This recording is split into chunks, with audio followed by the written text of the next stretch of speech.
Hey everyone, I welcome you to Literary Paradise, and today we will take up Ode to the Waste Wind, a beautifully written poem by P.B. Shelley. Friends, the first half of this poem has already been explained by me in my previous lecture. Click on the link given below in the description box to understand the first half of this poem.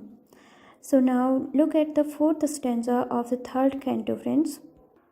It goes like, cleave themselves into chasms, while far below the sea blooms and the oozy woods which wear the sapless violets of the ocean know. So friends, in our last lecture, I have explained to you as how, in poet's opinion, the great Atlantic Ocean welcomes the west wind.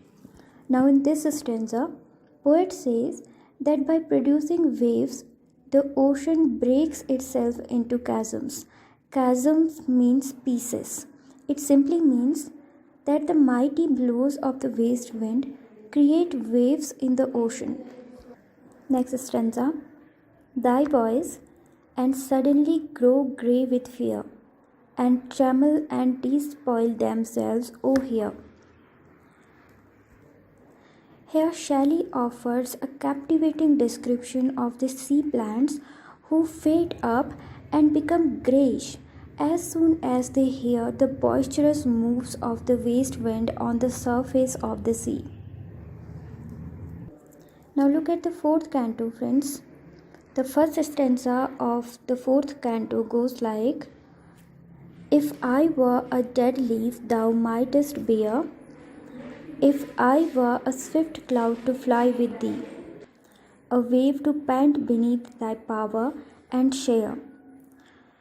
Friends, in these lines, we can see that in any form, poet wants to be associated with the fire's west wind. So one by one, our poet enlists all those objects which are influenced with its swift blows. Now, just to be shaken by the touch of the west wind, poet wants to become anything, like he is ready to become a leaf that can be moved by the west wind, or a cloud that can get smashed by it, or a water plant disturbed by the heavy jerks of the wind. Next stanza. The impulse of thy strength, only less free than thou, O uncontrollable, if even I were as in my boyhood and could be. So friends, at the end of this stanza, poet says that the impulse of the west wind is as strong as its blows. Now quickly move on to the third stanza of the fourth canto. It goes like, the comrade of thy wanderings over heaven, as then, when to outstrip thy sky speed, scars seemed a vision, I would never have striven. So friends, this stanza takes us to the youth of Shelley. Here Shelley goes on to elaborate the resemblance of his bold youth to the wilderness of the west wind. He feels that he could surpass the west wind in terms of its swiftness. As a young man, he could see him as a true companion of the west wind. Next stanza. As thus with thee in prayer, in my sore need, O lift me as a wave, a leaf, a cloud. I fall upon the thorns of life, I bleed. Here poet says that he wouldn't have asked for the wind's assistance had he maintained the same zeal and boldness of his youth. Now you can see how poet is pining for the touch of the wind in these lines. Lift me as a wave, a leaf, a cloud. So in this stanza and in the next stanza as well, poet turns to his own distress. Here thorns can be seen as a metaphor for the troubles of his life. Now look at the final lines of this canto. A heavy weight of hours has chained and bored one too like thee, tameless, and swift and proud.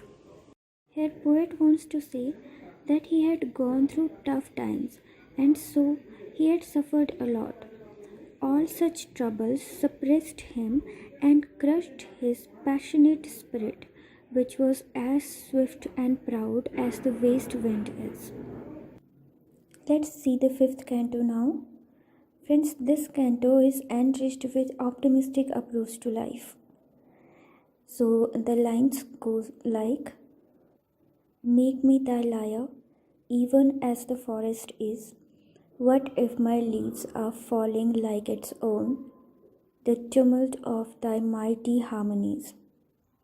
Here poet accepts that he is no more fierce and powerful as he had been in his youth, yet still the same passion and zeal can still be ignited in him by the west wind. It's because the west wind is so powerful that it can play with an autumn forest as its lyre. Lyre is a musical instrument. Now, poet simply thinks that if the dead leaves of the autumn season can produce a beautiful harmony when the west wind hits them, similarly, it can also help Shelley in his rising as a voice of change and revolution.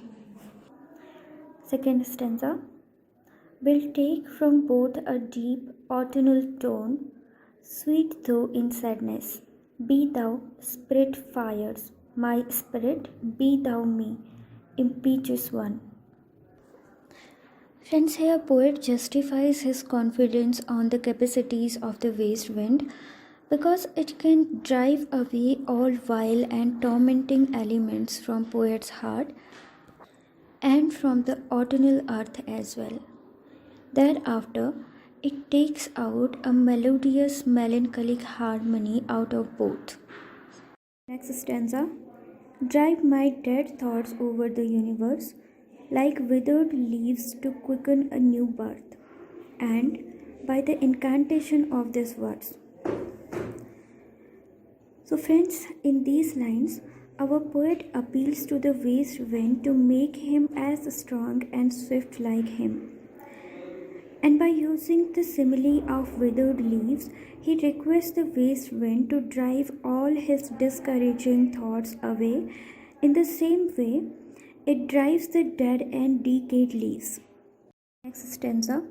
Scatter as from an unextinguished hearth, ashes and sparks, my words among mankind.